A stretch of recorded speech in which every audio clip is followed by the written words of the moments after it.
Oh, we are back on a Thursday. We usually do these on Wednesdays, but I was a little busy yesterday. I was working, surprisingly to some people. Yes, I do work a few days a week. I've started picking up my life back together with pieces. And this is not Sunday. Jerry's with us. Yeah, This is sorry to throw people off at their dates. No, it's not the weekend. Thirsty Thursday if you do celebrate though. So drink if you want. But yeah, luckily I had a day off. Means I can spend it with the boys. That's right. might as well. I mean, it gets a little wacky on these midweek shows. Mm-hmm. I feel like we're very buttoned up for you on Sundays, and we get on this show and we kind of get a little weird, wacky. Last week we took like 30 minutes and got into Matthew Stafford as a quarterback. It was amazing. Well, I have a hard out. You guys know that. So Yeah. we're keeping this on. We're on a tight leash today. You know what? Yeah. Stabilizing force is back. All right, let's go. No, Next story. Jerry's gonna be like when we had Sabrina on, and we had like a certain time that we had her for, and that's when Trevor was all up and looking proper. And Yeah. it was the funniest. Gentlemen, welcome back. Grabbing a beer right now, Jerry Goodman. Thanks for reminding me. Yeah, this Drink guy. responsibly, just in case. Yeah, of course. Hopefully you're not going. Hopefully you're at home there, Ghost Nug. That's his gamer tag for anybody that didn't know. Just keep out of him. You got the government name, the PlayStation name. Yep. You gotta get the Social Security card number next. Like that's where we're going. All right, so I opened up here talking about the Cowboys. This is the thumbnail. This Cowboys team enrages me and how people perceive them. It irritates the living hell out of me. But first, we'll talk about the Eagles beating the Lions 16-9. Look, the Eagles defense is great. If they had a mediocre defense, they'd be like 4-5. I truly believe that. Their offense is not good. It's not that it's not good. It's just it's stagnant. It really hasn't got going this year. They have the players. It just, teams are defending them differently than they did last year. But the defense is amazing. I mean, the Lions went for it, 4 times on fourth down, 5 times. We were 0 for 5. They should have just kicked a couple field goals, and it's like you're in this game, may have won this. I know it was windy, but still. Like after he missed the first one, I think he figured it out. So, kick some field goals, do that. I think that's where Dan Campbell gets you wrong. But my biggest takeaway from this game is I don't know if the Lions are that good. And I don't think that's fair. You don't think it's fair? It's like I think they're good, but I don't know how good they are. But my problem with the Lions is I feel like every week it's like, oh, our defense is hurt. Our defense is hurt. It's like, okay, how much longer am I gonna have to hear that? I feel like this is that time of year that the Eagles defense is just like, we're elite. Remember that? And they did a great mid-transaction to get that guy defensive end. Like this wasn't as much to me about the Lions. This was more to me about the Eagles just being on a different plane. It almost felt like, windy, ugly game, and they won a windy, ugly game. It's like they played up to what they needed to do. My big question mark, honestly, out of this is not what the Lions look like. I think they're fine. Jared Goff was 2 gloves in, couldn't hit a pass. I don't know if that happens every week, right? I'm not. So my concerns don't go that high here with the Lions or anything like this. My question is the Eagles' run game long term. That's where I think this team went to that next step last year. Obviously, with Saquon, the best back in the league. This year, he's been more contained, isolated. I don't know if that's because of all the fun locker room problems that Trevor sweats over every week, because there's some type of quote that comes out from the Eagles locker room where you're like, oh, my God, they hate each other. You don't know what's going on. It's like when your parents are arguing. This is 2008 financial crisis vibes where the parents are arguing and we're playing the Wii. Like, you're trying to do Just Dance while there's a borderline chance you're getting foreclosed on. That's kind of like the vibes right now within the Eagles locker room. Exactly. But my question is, like, if the Eagles figure out how to run the ball again, whatever that looks like, I feel like this offense kind of gets solved. But if you throw the ball 30 times a game, what are we acting like Jalen Hurts is an elite passer? I don't think that's ever been the narrative, right? Like, I don't think I'm being unfair by saying that's not been the case, but if you're basically forced them to throw this much, this is kind of the result you get. So I want to see if the Eagles kind of kick up the run game, but I think the defense just shows why the Eagles are still one of the top team right now in the NFC and one of the best teams in the NFL, because they kicked it to, in my mind, another gear and won a nasty game in a nasty environment.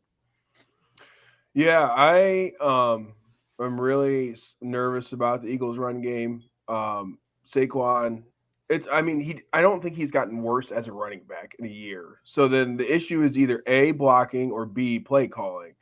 It could be a mixture of both. I know, especially against Detroit, we were a little beat up on the offensive line. I'm not going to say, we won the game, so I don't need to make any excuses, but there's something going on. Saquon I mean, we kind of saw it in New York, right? We kind of thought that maybe Saquon was on the other half of his career. Then he comes to Philly behind a top 3 offensive line in the league and it absolutely dominant. So I don't think the issue is really with Saquon. I think the issue is either with play calling or blocking. Yeah, the defense is amazing. I love the defense. I think that there's every level that we have a guy or multiple guys there that are just playmakers. You can go from the line to the secondary. It's just it's really nice.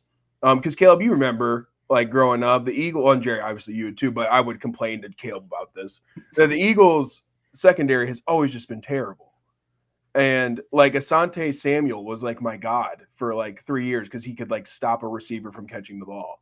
But yeah, there's a lot of guys on the defense that are huge playmakers that help us win ugly games like this. And then, this time of year, this is when you're going to play ugly games. If you're in Philly, if you're in Detroit, if you're in anywhere north, you're going to have ugly games. It's going to be bad weather, and that's when your defense really helps you out. It's also where a run game really helps you out. So hopefully we get that figured out. I thought A.J. Brown was more productive, which I was happy with. He didn't necessarily have any like huge plays, but I mean he had some pretty crucial first down conversions that I was pretty happy with. So I think that I did text you guys and say F AJ Brown. That was when there was it was like 1-on-1 with a corner and then he just stops running and the ball just like keeps going because gravity and acceleration and things like that. So that was really frustrating for me. But looking back, cooler minds have prevailed, and you know what? We're gonna check that off as a no good play. And I was happy. I was more happy with this game than I was the Packers game. Yeah, I mean, until next week with you and AJ Brown. I mean, my thing is, it's not that the Lions are good. I just don't know if they can win these type of games, right? Like, because they're definitely, the way it's looking is they're not going to get home field advantage as of right now, kind of the way it's looking.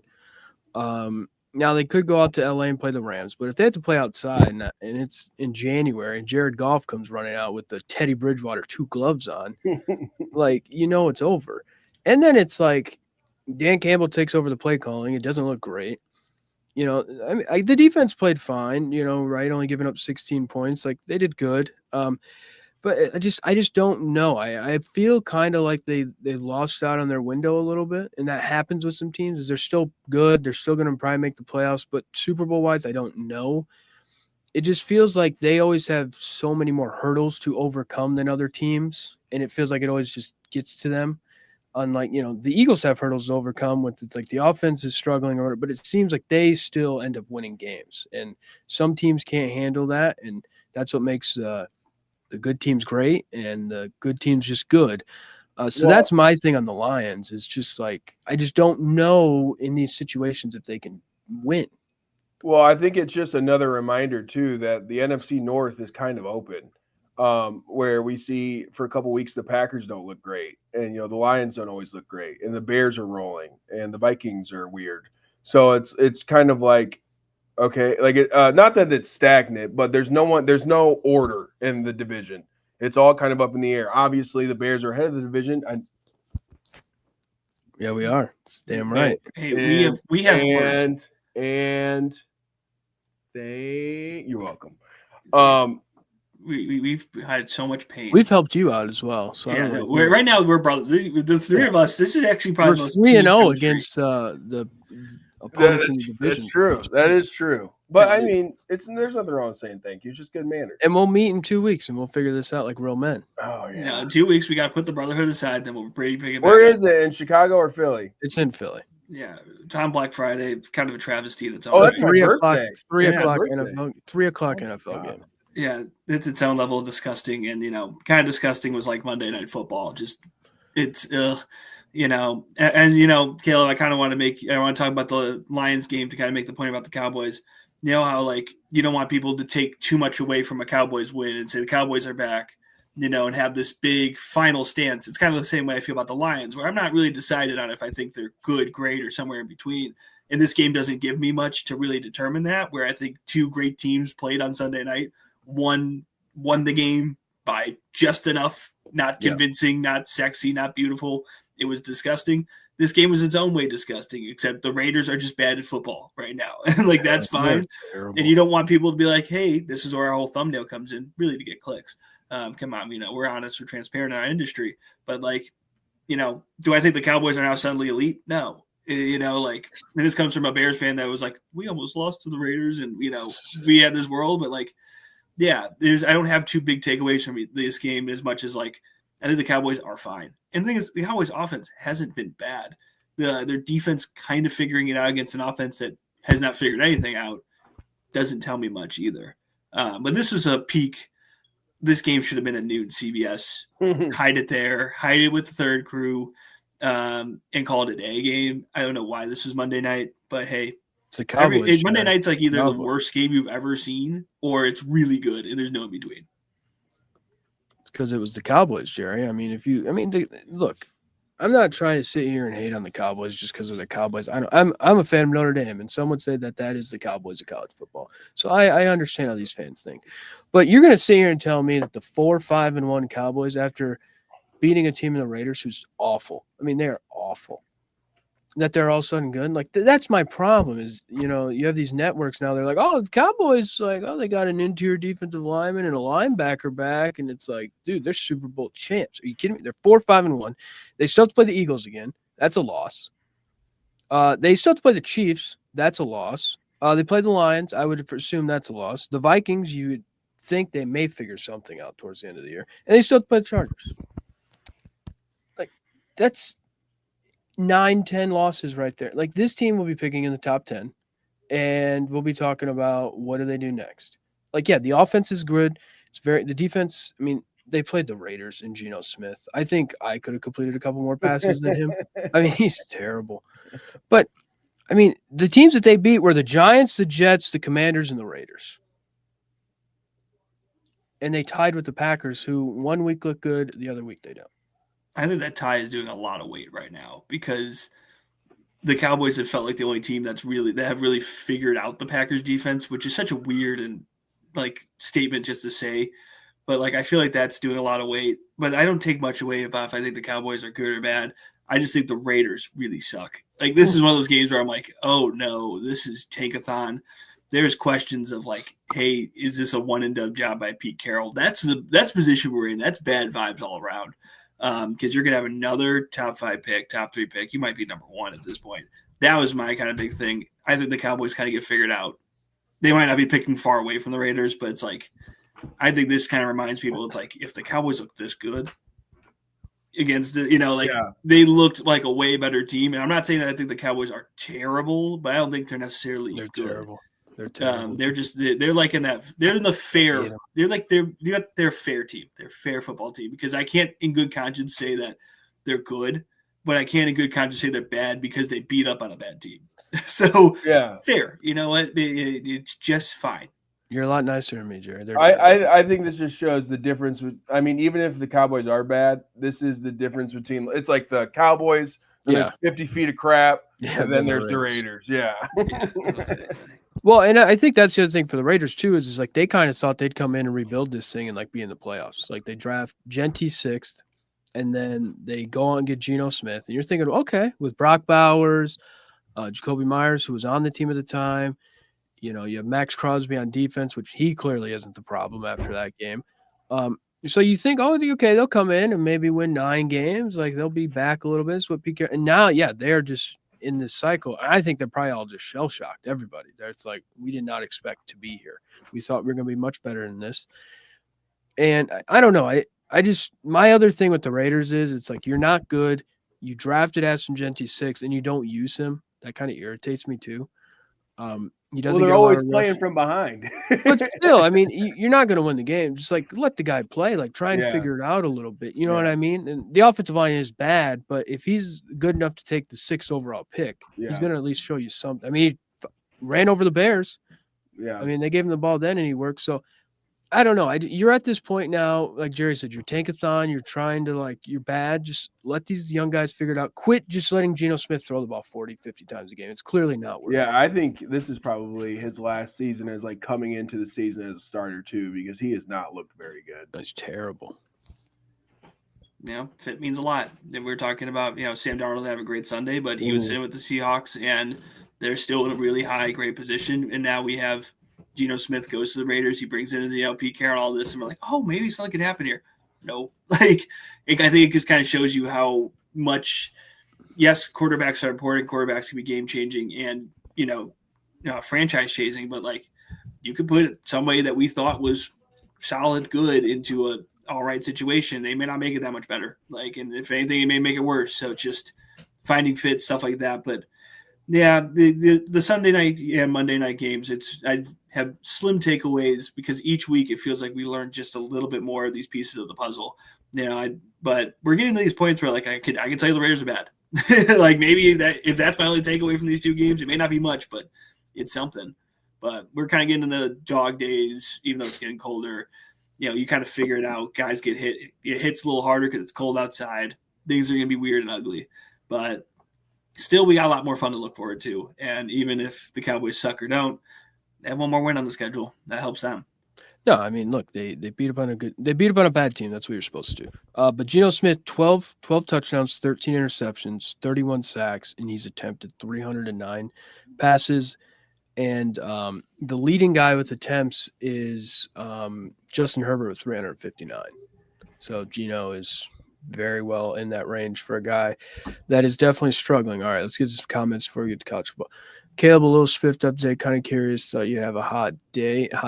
Yeah, I have a hot date with this podcast for the viewers. Philly Bulldogs. He's talking about definitely work defensively. Yeah, he's talking about the Eagles defense. I mean, look at them. They draft Georgia players. They draft out of the SEC. Because it just means Philadelphia, they're fine. Yeah, okay. They get drivers when they're in the NFL, Jerry. That's how it works. They don't drive their own vehicles. Thank God. All right, moving now to Virginia Tech. The Hokies make it official. It's officially official. Pete Thamel basically told us last week that it was going to happen, and it is official. James Franklin to Virginia Tech. I think he had his press conference yesterday. Got off the plane, talking to people. His deal's for 5 years, but the amount is unknown. But I do know that his Penn State buyout went from $49 million to $9 million. So I don't know if Virginia Tech had to pay some money or whatnot. Kind of went down there. I bet there was a clause in his contract that was like, hey, if you get a new job, you get less money, which to me, I wouldn't have worked if you're going to hand me $49 million. I'll be fine just sitting on the beach for an offseason. But it is sounding like he's taken some key people from the Penn State's recruiting department, which were with them, and now it looks like multiple Penn State recruits or commits are scheduled to now visit Virginia Tech and talk to the guy that used to coach him. This is how college football works, and this is probably why he wanted to get this job so quickly. When we talked about this on Sunday, and we've kind of talked about the coaching carousel, there was two big dominoes, and now one of them has fallen. James Franklin was the first domino because he could go basically outside of maybe a Florida or LSU. In our minds, he could have gone anywhere. And depending on what was still to open, if something is still to open, who knows at this point. Wherever he decided starts fueling up, now the other place is finding another candidate because he's going to be the top priority for a lot of people. The second one's Lane Kiffin, who we're going to talk about in a minute. But what a fantastic hire fit-wise. This all makes sense. Everything about this deal for both sides makes sense. If you're James Franklin, every other major job you've taken, both Vanderbilt and Penn State, you've had to not build necessarily from the ground up. I don't want to make Penn State sound like it was that much of a crater, but you had to do some building. It was not necessarily turnkey, as now people will see that job, right? He made that job turnkey at Penn State again after all the problems, which we all know we don't need to go through. And Vanderbilt built from ground up. And now Virginia Tech needs the same thing. Virginia Tech has not been relevant really since Frank Beamer, right? It's had its problems. It's had things. It still has that history. It still has great fan support. It does not have money. It is now giving that money and going to find everything. This is where we start looking in the coffers that don't exist and start pinching pennies out of the couches of Virginia Tech. And man, I don't know if it will actually work. None of us really do, right? But if you wanted me to tell you that I want something that makes sense, it's this type of hire. A guy who knows how to build programs is going to a place that needs to take a couple of years and start building. And to Virginia Tech folks, if you're worried about big game James, kind of like Caleb's worried about what's coming out of his nose. You don't have to worry, because if you get to the point where you have the big game James problem, that means you're having big games. And I think that's why this fit works so well, is that if we get to a point with James Franklin in 3 or 4 years, maybe even 2 in the transfer portal, who knows nowadays, where Virginia Tech is eyeing an ACC title or, trying to get into that level, sticking around the college football playoffs, that's an immense improvement from what we've been sitting at for a while. The Fuente era was disgusting, weird. It ended kind of nasty. Brent Pry was a hire, in my mind, that made sense, but didn't work out. I want it to be known, Brent Pry, longest-term assistant under Franklin. Big time. I was definitely going to say it. Sorry, I had a booger in my nose and I couldn't get it out. I thought it was hanging out of my nose. No, you're good. Instead of picking my nose, I blew it for the first time ever. And man, you want to watch a politician in action, watch what James Franklin's going to be doing the next couple of weeks. Day 1 on the press conference, he asked Frank Beamer for the blessing, like it's he's trying to get engaged. Respect the game there. Shouts out Brent Pry, cries at the presser talking about him. Says that they need an airport at Virginia Tech closer, a complaint he had at State College. You're gonna watch, and they're gonna play Miami this week. I guarantee you he's on that broadcast, right? This is one of the very rare times you're gonna watch a coach basically be a politician for 2 weeks and just recruit and start getting names out there, start getting his face everywhere. Because a lot of these guys don't come into this job this early. I think that's the other really key part about this, is not only is it a big hire, he's doing it very early, where there is still a season around, and a lot of those guys in the Virginia Tech sideline, some will be playing for tape to go somewhere else. Some will be playing to try to keep their position right now. So very unique, very one-off, but it makes sense on both sides here. But I will not tell you if it's going to work or not, because I'm not that smart, and half the time the hires we think is going to work, they don't. But makes all sense to me. Yeah, and I think with hiring James Franklin, you acknowledge the idea that this isn't going to be an overnight success kind of thing, where maybe you are better than you were before you had him, but there are going to be some growing pains, and that's what he does, is that he builds programs. Like you said, at Vanderbilt, at Penn State, James Franklin is a guy that people want to play for. So I expect, for him to get some guys. They might not be ACC champions next year, but that doesn't mean that this isn't a success. And I think that's something we have to remind ourselves when we're in this era of it feels like your leash is so short as a coach. SEC probably the most, but I think everywhere too, it's a large factor that if you're not immediately successful, people kind of start to worry about your position. But I think he's going to do good there. I think people want to play for James Franklin. I think that, where he's at, there's a little bit of tough recruiting, but it's not maybe like the Penn State, Ohio State, Michigan kind of region of the country. So I'm excited to see what he does there. I think he's a great fit. My biggest thing with James Franklin is I don't want him to go down there and try to be Penn State at Virginia Tech. Clearly what you had going at Penn State got you fired. So I hope he changes a few things. He doesn't just go down there and say, all right, this is going to be the same plan we do. This is how we're going to do it. And try to also make Virginia Tech Penn State, because it's not. There are going to be, they're putting some backing into you of them going out and getting you as a coach. Financially, they're going to put things behind you. But you have to remember there are some limitations when it comes to what Virginia Tech is compared to Penn State. So I hope that he doesn't just go down there and just try to be Penn State in Virginia, because that's not going to work at all.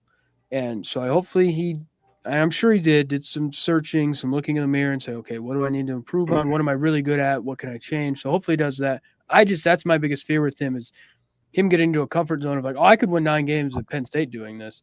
So, I just hope that he, does well. I think it's a good hire. I think look, SMU played in the ACC championship game.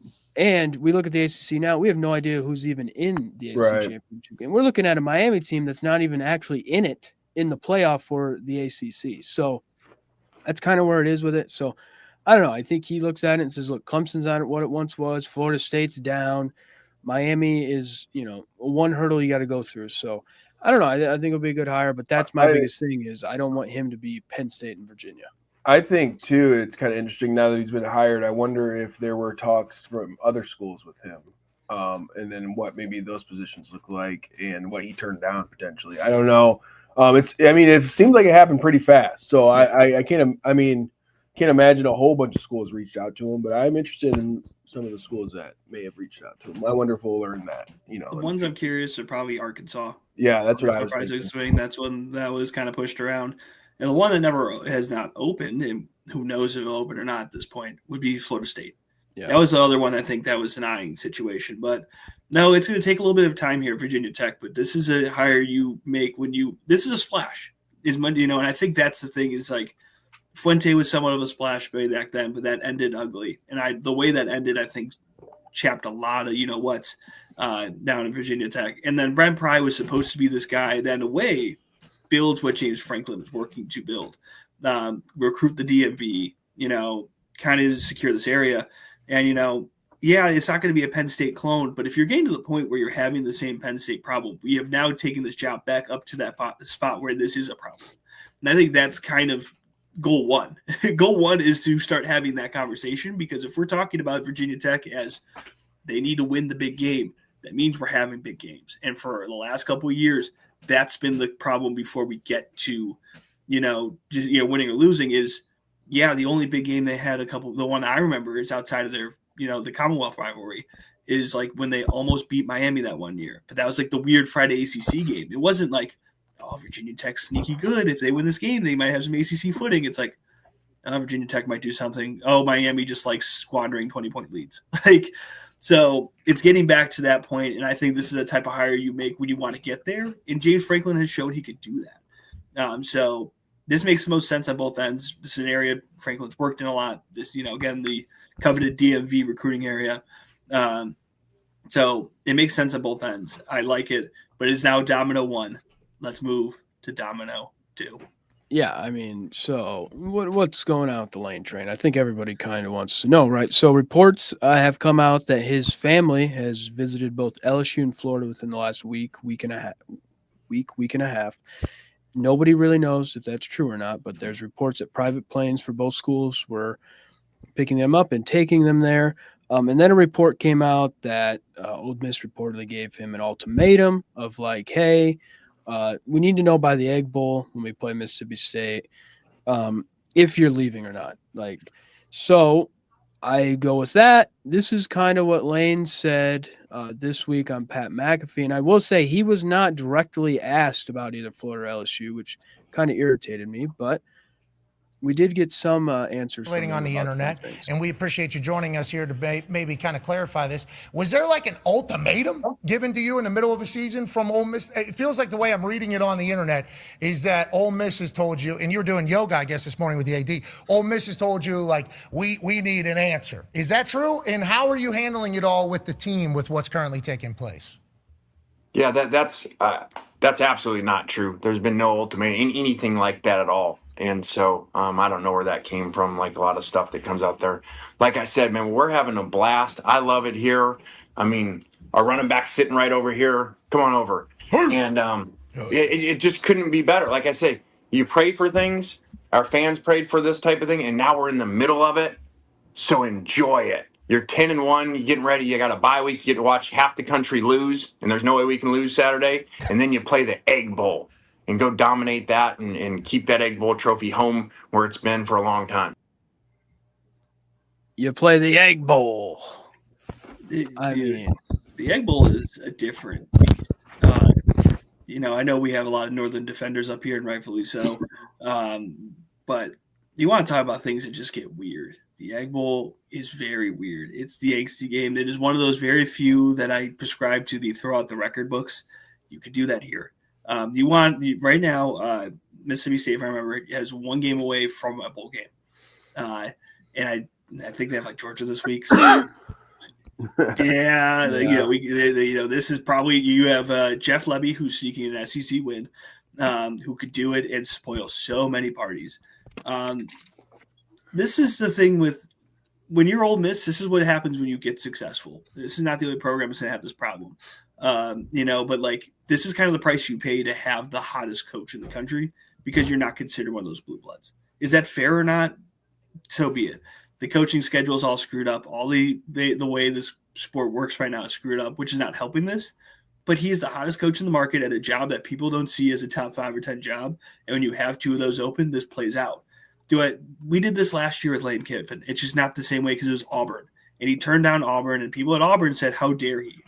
Well, look where you are right now. Yeah. So it's like, that's kind of the thing here too, is that in a lot of people's minds, especially in Gainesville, especially in Baton Rouge, it's, why doesn't Lane want to come here? It's not, Baton Rouge is better than Oxford. We have all this, and that.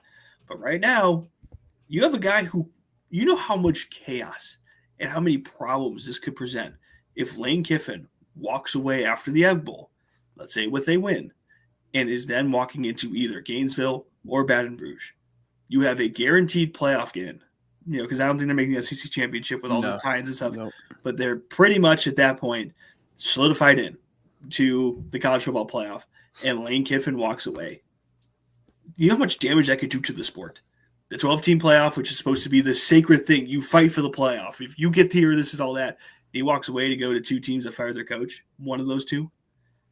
It's a very weird time, and it can create a lot of different problems. But at the same time, this is the issue you have when you are in Ole Miss and you have a guy like Lane Kiffin. One, the Lane Kiffin that will always do this till the 12th hour and play around. He's tweeting at SMU today. That's, he's kind of playing that game. But again, you're not, even though Ole Miss has done everything right, they brought the NIL money in. They are again 10-1 for the most part in a lot of their games. Full crowd, full stadium outside like the Citadel or Wazoo. It's messy, but that's what Lane Kiffin is. When has he been clean? When has it been a clean break? Lane Kiffin totally makes sense to make this move. No, it's going to be this way. It's part of the fun, but he is the other domino. Whatever he does, if he stays, he goes.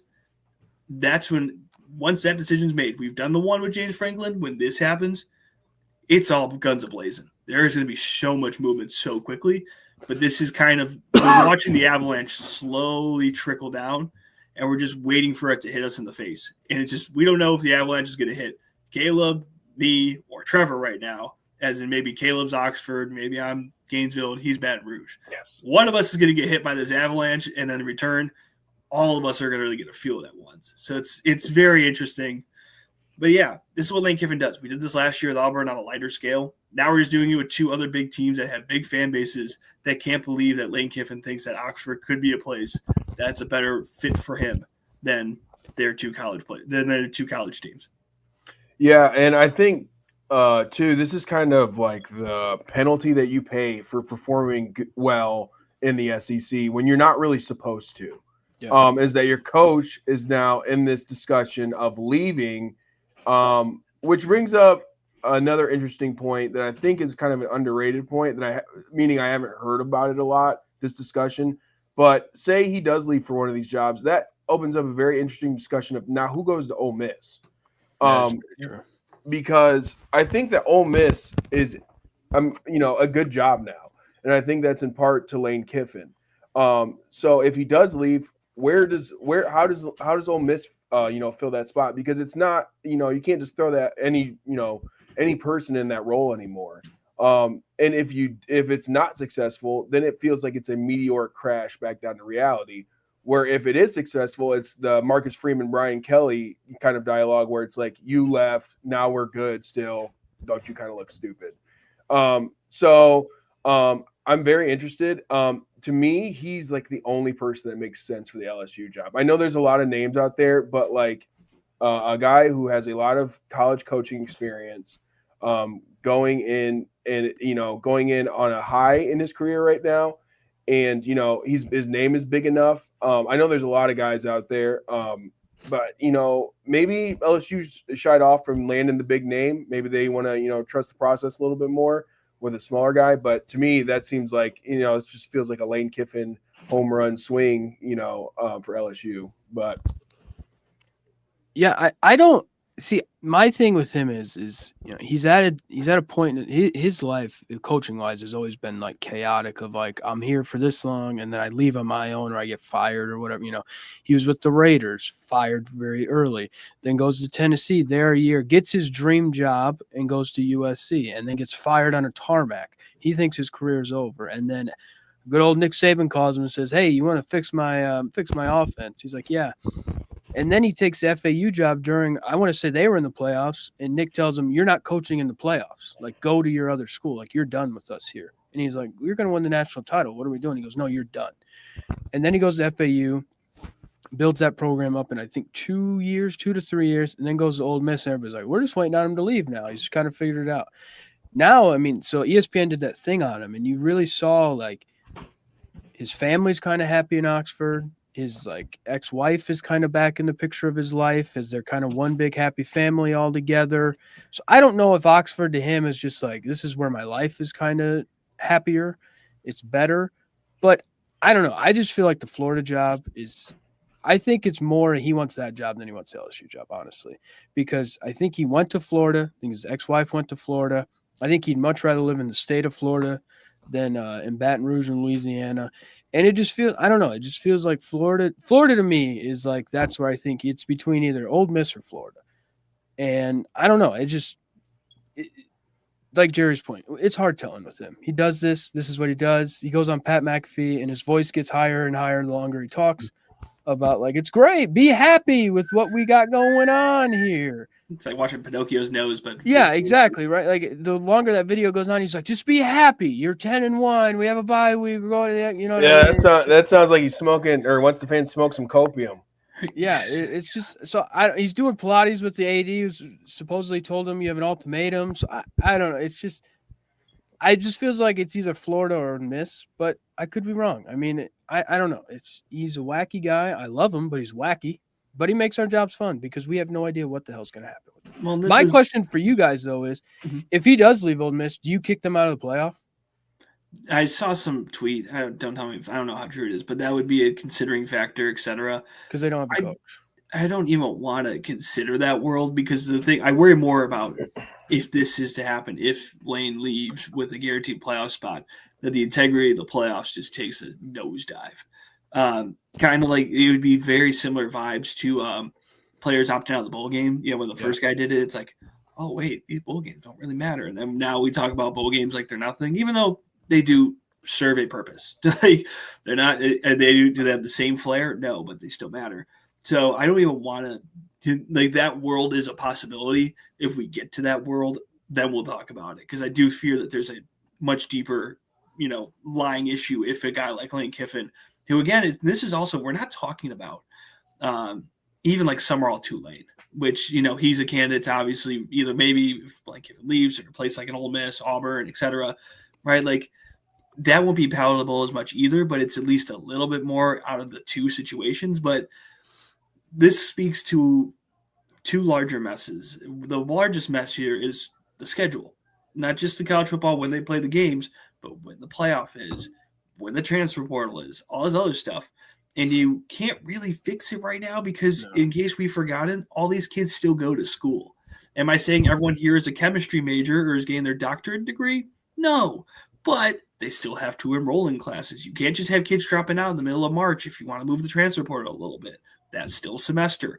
Like there's still things here that you have these constructs and things that make the sport sit a certain way. And then we're adding new things like the playoff and expanding the playoff, then making the season longer. And it's like, oh, why is the coaching carousel all messed up? Here you go. And that's a prime example. Signing days in next month, right? Like, so it's like, like you have all these different things that make this worse. And it's another reminder that all politics are local. Because the thing is, Lane Kiffin at the same time, yes, he did that ESPN documentary. That's a PR piece about how he's, now a reformed man who does Pilates, whatever. But he has built up goodwill at Ole Miss, like a lot of it by winning.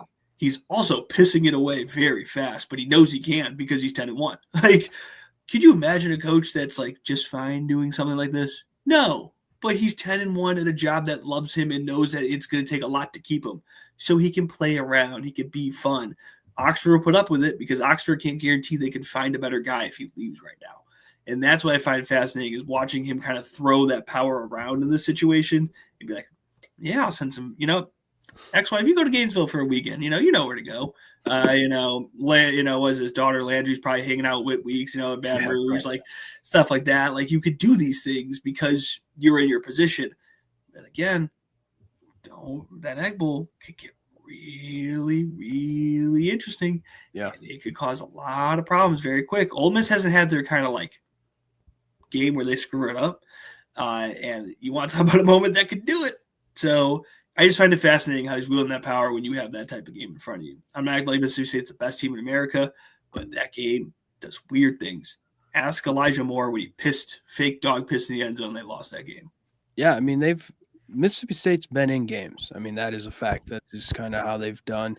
They've been in games. That game's on a Friday at noon. It's at Mississippi State, so we'll see. So the early signing period is December 3rd to December 5th. So yeah, I think that's the biggest thing too. Is like people get mad at these coaches, but it's like at a certain point their hands are tied of like, what do you do, what don't you do? I know that was brought up years ago with Brian Kelly when he left Notre Dame because they were like a spot or two away from making the playoff that year, and everybody's like, if you would have made the playoff, would you have left? And I don't think he really had a definitive answer on it, but yeah, it's the way the calendar is. I mean, these guys, he would love to stay if he were to take another job. He'd love to stay with Ole Miss through the playoff and then leave afterwards.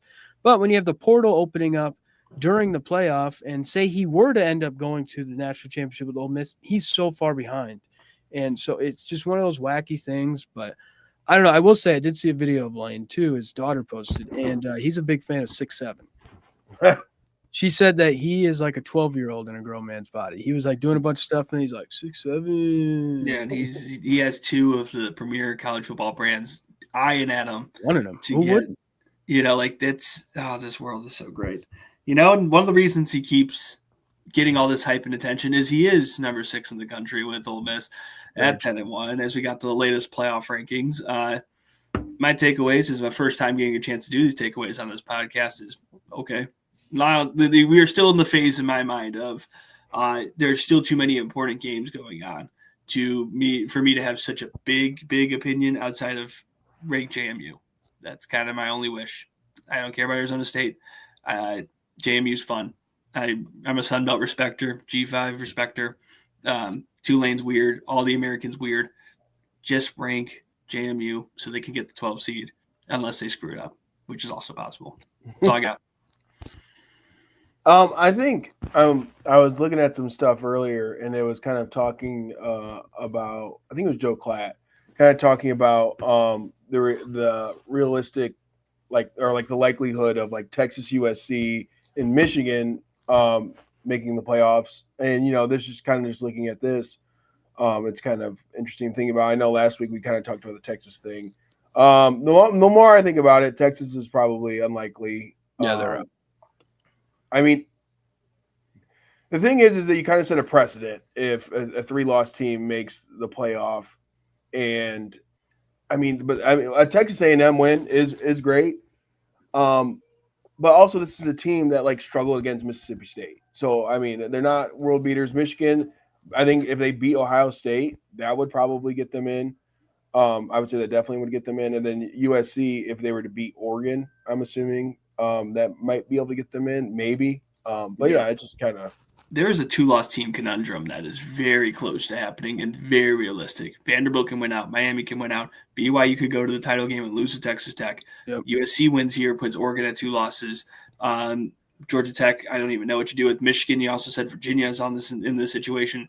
There is a 2-loss. That's going to be the fun discourse, I think, as we come down the stretch. Probably with that is if things break a certain way, you're going to have 2-team palooza, and there are going to be teams that miss out.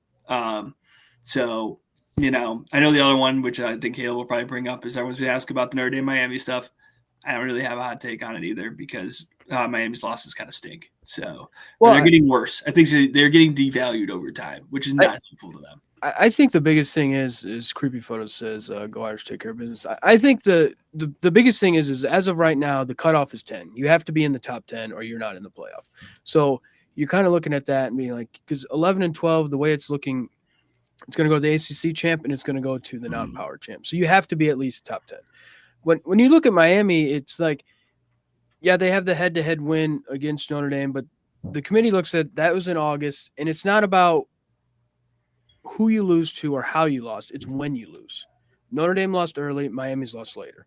And to Jerry's point, those losses are looking terrible over time. So I think that's how they view it. They even asked him, they're like, how do you view Notre Dame and Miami? And they were like, if they're in the same tier, we'd go with Miami. But they're thinking Notre Dame is above Miami as of right now. Like that's kind of their thought process. The thing that shocked me was I would have thought Alabama would have been above Notre Dame. I didn't know if Notre Dame would move back for Alabama. It was just a wacky thing to me. But Alabama has a bad loss to Florida State.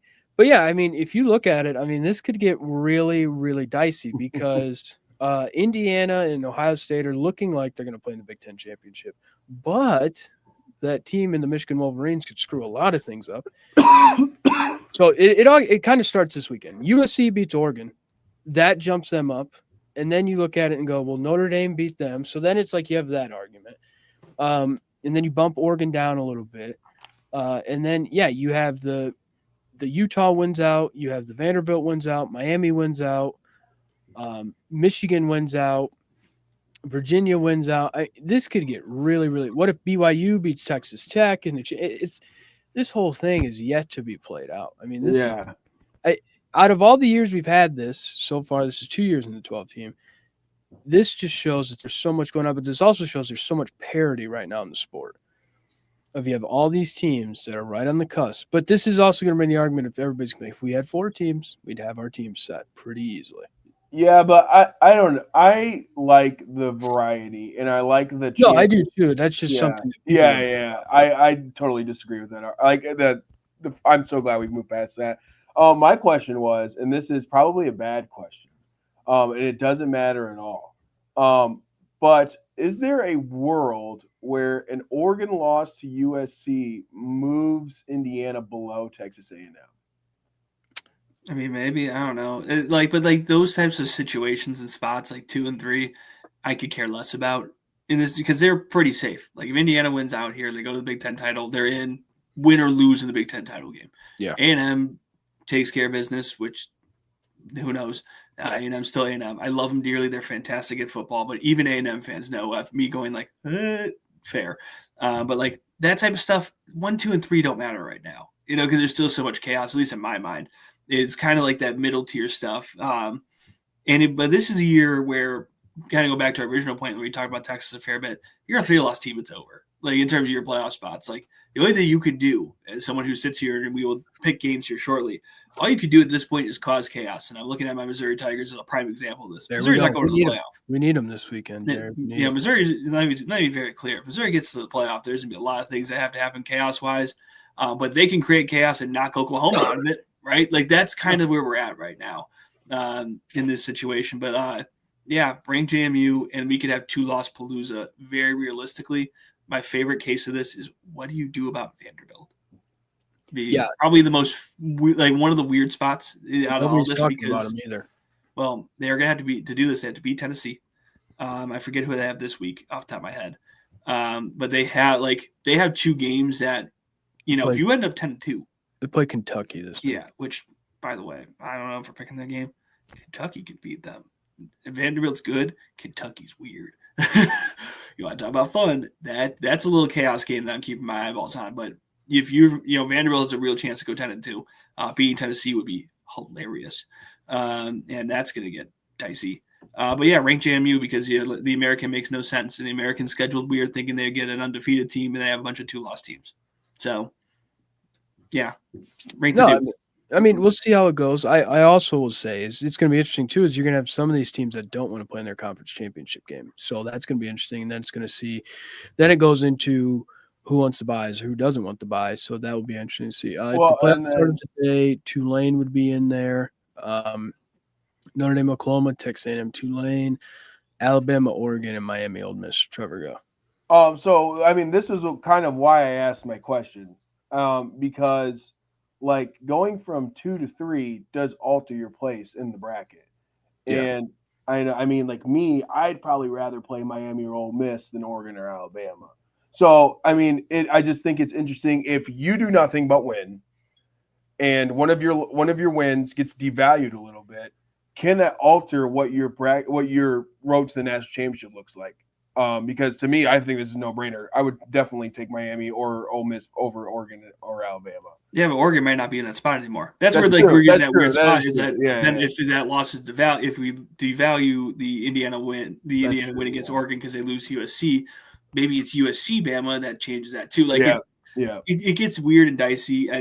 But the change between anybody in the bye spot is kind of like, like how do you 1, 2, and 3 right now feel very much like you can kind of pick whoever. I think, honest to God, this will sound weird, is it's probably gonna be the Big Ten champ and then the SEC champ 1, 2, and we move from there. So like, that's kind of my knockout. The only thing I can see is maybe A&M moving up 1 if this is like a really close game in the Big Ten championship right now as it's standing, and then A&M blows somebody out, which is not guaranteed either because if you play like a Georgia, that could get weird.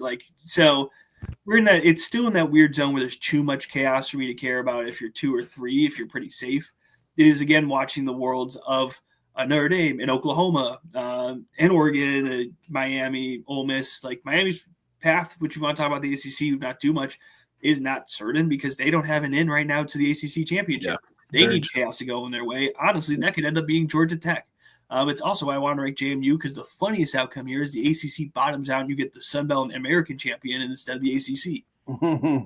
Doesn't really work anymore now because Duke kind of pooped that away. Duke would have been the prime candidate for that, but they threw that away. So, yeah, it's kind of the fun part. But, I look at this as there's a really good chance of 2-loss chaos, especially with the slate we have coming this week. That could create a lot of 2-loss chaos. Yeah, I mean, let's jump into that. So our games. Jerry's here live with us for picks. Whoa. Yeah, no. Does that mean you go first, Jerry, because usually he says your picks and then not over text this time. Yeah. All right. So what we do is Jerry's I call it the game and then we make our picks. We move on to the next game. That's kind of how it works here. Oh, wow. I bet you wanted to guess that, Jerry. Yeah, Jerry. I didn't know how. Thank you. It's like reading the instruction screen on like a 3v3 basketball game. First to 21. Just wanted to let you know how it's done around here. All right. Hawaii at UNLV. SMU. Oh, sorry. Yeah, here we go. See this guy. I'll start. Not kidding. No, so we have Hawaii at UNLV. UNLV's minus 2.5-point favorite. This is Friday, 10:30 p.m. on FS1. It's not on Spectrum this week, Jerry. If you didn't know, Hawaii versus San Diego State was on Spectrum. Hey, man. Spectrum is one of the big providers here in St. Louis. But give me the Rainbow Warriors. Fun team. Yeah, I am also going to go the Rainbow Warriors. Like I said a couple weeks ago, they have the kicker from Japan, and I like him. I'm going to go with the Fighting Dan Mullins, UNLV. I don't know.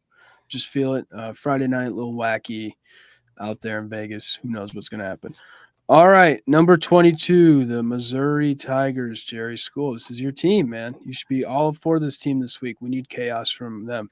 At number 8, Oklahoma. Oklahoma's 7.5-point favorite. This is noon on ABC. I think the noon game helps you out a little bit there, Jerry. Missouri in the primetime game. Oh, no. I'm picking Missouri because I went there. But to really summarize this game in about 2 sentences, there's a lot of ways Oklahoma wins this game. There are not a lot of ways Missouri wins this game. Missouri's good at running the ball. Oklahoma's good at stopping it. So I say all this to say I'm going to root for the Missouri Tigers and pick them just out of love for my state institution and my alma mater. But, God, my confidence, not that high. Bo Perbula could play, though. That makes a lot of difference. Oh, that changes some things there. Well, yeah, like recently we've been thinking of Missouri as like a really run-heavy team. So that'd be interesting to see if that dynamic after the 300 yards from your boy, you might have killed that a few times. There's a Heisman race starting down in Missouri now by Jerry. Oh boy, from St. Louis, Missouri, actually. We'll take him back here. That's fine. I'm gonna go with Oklahoma. I think they have one of the best defenses in the country, and I think they can slow down that Tiger offense. I'm going to go with Oklahoma. I want Mizzou to win because it helps out Notre Dame. So I want them to win. Usually when I pick Mizzou, they don't win. So I'm going to go the opposite way with them, and I'm going to pick Oklahoma. But, yeah, I mean, look, Oklahoma at home, the defense, John Mateer maybe slowly trying to figure it out coming back from the injury. It just feels – I just don't know. It just kind of feels like Oklahoma has that big win last week, and they're going to have a letdown this week. But yeah. I'm going to go with them, but it just kind of feels that way. It's a noon. That makes it, 11 there in Oklahoma. So I don't know. I mean, I'll be rooting for Mizzou, but to keep my record what it is, the pristine record that I have, I'm going to go with the Oklahoma Boomer Sooners there. All right, this game is there's some stuff that could happen in the ACC which makes this game maybe relevant down the road here. Now, Louisville has not looked sharp here lately, but This is an interesting game. Louisville at SMU. SMU's minus 2.5-point favorite. This is noon on ESPN 2. This is where we start going by vibes, not just like who's on the field. Louisville's vibes are terrible. There's a non-zero chance Miller Moss gets benched. And this is be about the second time in the last 2 years that a coach benches him this time of the season. Yikes. Give me the ponies. Louisville has had I saw the L and then I saw the LSU. You know what happened. Nice. You know what happened. You know what happened. So Louisville has an issue turning the ball over. I think SMU's defense is going to take advantage of that. So give me SMU. I think this is funny because like 2 weeks ago I texted you guys and was like Jeff Brom was like in the driver's seat maybe for the Penn State job when Louisville was looking good. And now I don't know where that stands. If he'll probably just stay at Louisville as of right now. I'm also going to go with SMU. I just feel like at home. Watching Louisville last week, it was so disgusting. I don't think I could ever pick them. Like, it's disgusting. So I'm also going to go with the SMU Mustangs. All right, TCU at number 23, Houston. Houston's minus 1.5-point favorite. This game's 4 p.m. on Fox. Houston jumping into the rankings. Here, getting a little interesting. Again, want to talk about vibes? TCU vibes, very weird. The Sonny Dykes experience, I should really go with. National title games and then 6-6. All right. Willie Fritz likes winning ugly, weird, stupid games. Go Cougs. Yeah, I think with Josh Hoover, me and Caleb talked about him last week or 2 weeks ago. Yeah. We both really like him. I think he's one of the best quarterbacks in the nation, underrated quarterback at least. Underrated. But I don't think they've been playing very well the last couple of weeks, so give me Houston. I'm going to go with another guy who's maybe one of the more underrated quarterbacks since Connor Wegman. Didn't really work out at Texas A&M. Missouri fans know about him. Goes to Houston, and he kind of maybe figures it out a little bit. I like what Houston's doing. There's some chaos that needs to happen, but something could happen with them in the Big 12. I mean, you never know. It's a long shot chance, but it would be wacky. But, hey, we're here for chaos. We want anything and everything to happen.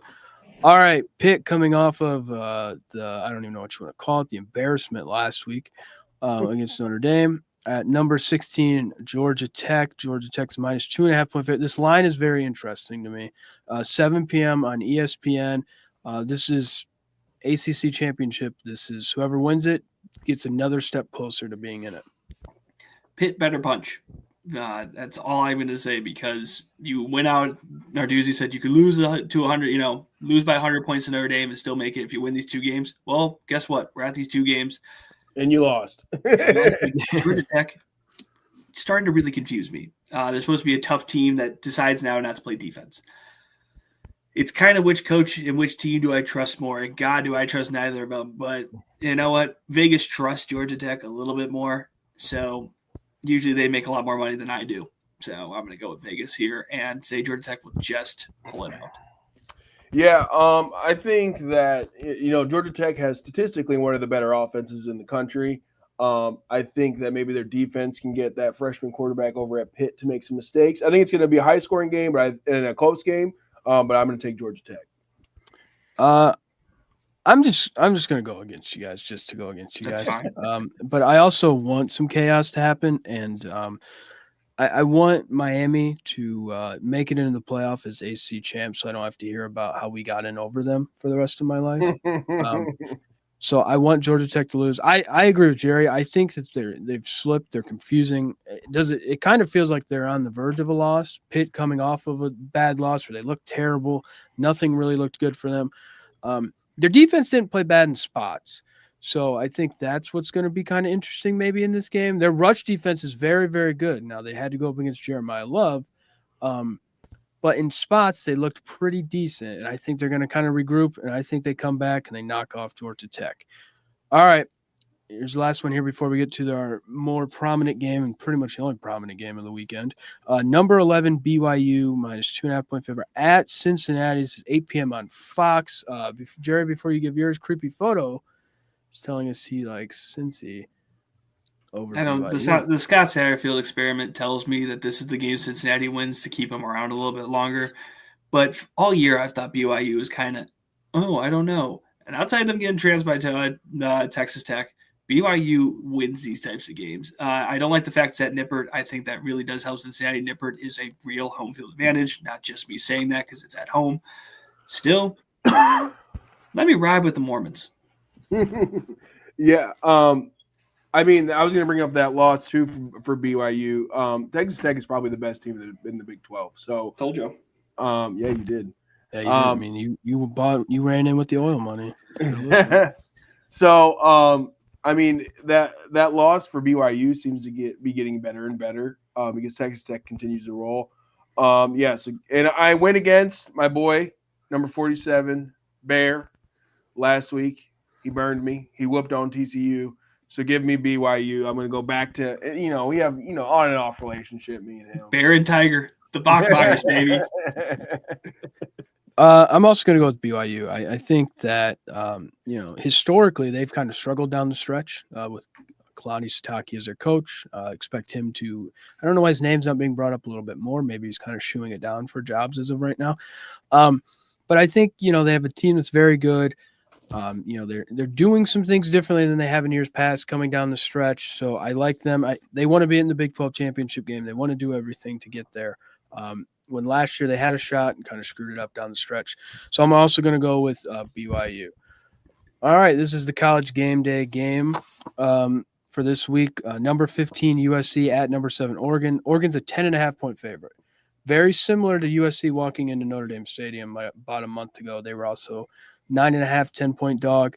Over-unders 59.5. You could get USC at plus 300 money line, guys. I mean, this is some money out there. 3 p.m. on CBS. This is like one of the 3 CBS games this year that feels like a CBS game in terms of like importance. You come to this game, etc. I missed the SEC on CBS. That's what I'm trying to say. 10 points feels a little egregious, but I like Oregon just a little bit more.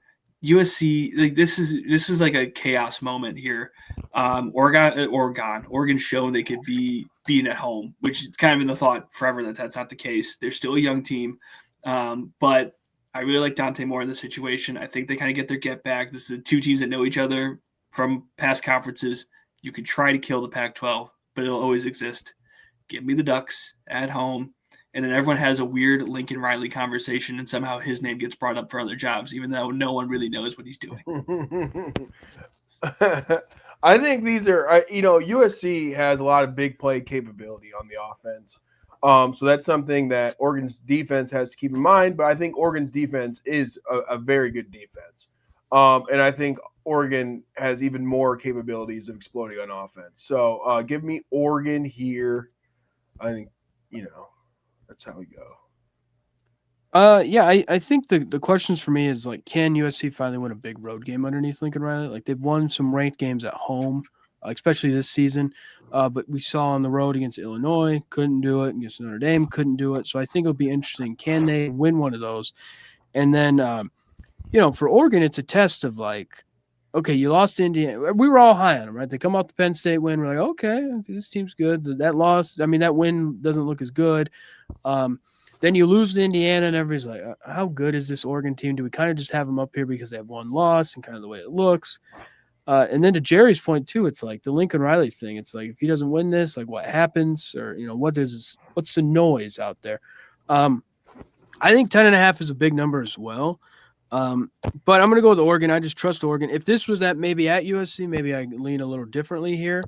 But I think at Oregon, Lincoln Riley on the road against these type of teams doesn't really seem like he does well. Oregon likes to be physical. USC doesn't. So I'm going to go with Oregon to win the game. And that's how we keep them on a schedule, boys. All right. You bring in a trained producer from television. They're going to get you in and out. We had places to be, things to do. That's a show. That's how we do it on the midweek. I'm glad I got to join you guys. It's been a lot of fun. I'm glad you're here, Jerry. It's fun to have you on the midweek and not just on Sundays. And it definitely kept us on track today. We had a hard out, and look at us. Look at us now. We are pushing up to the fourth quarter. I'm about to kick a field goal to win the game. But you know what? Bears done that this year too. So I'll see you, boys. The vibes are bear down, baby. That's right. That's right. I mean, what a time to be alive. Quickly, I'll go through the picks again. We all went Oregon. We all went BYU. You guys went Georgia Tech. I went Pitt. We all went Houston. We all went SMU. You guys, Jerry went Mizzou. Me and Trevor went Oklahoma. I went UNLV. You guys went Hawaii. So we'll see. Trevor, still is owed a pie to the face. Which will What's definitely funny? happen. At school, we're doing a pie thing, and I'm getting pie in the face at school as well. So Nice. I've also noticed too that your kids have found our TikTok. Yes, And, they keep talk posting, to me about it every day. Keep posting. That's my teacher. That's my teacher. Yeah, I don't get notification. Yeah, I didn't know that. So yeah, it's all over. So I'll probably break down this video and post videos from There that. you go. That'll get us views, So, dude. I have like a child labor factory for views now. hey, Don't say that live. Get us out of here, Caleb, please. take it how it is. We'll be back Sunday, all three of us. And as always, thanks for watching. Peace.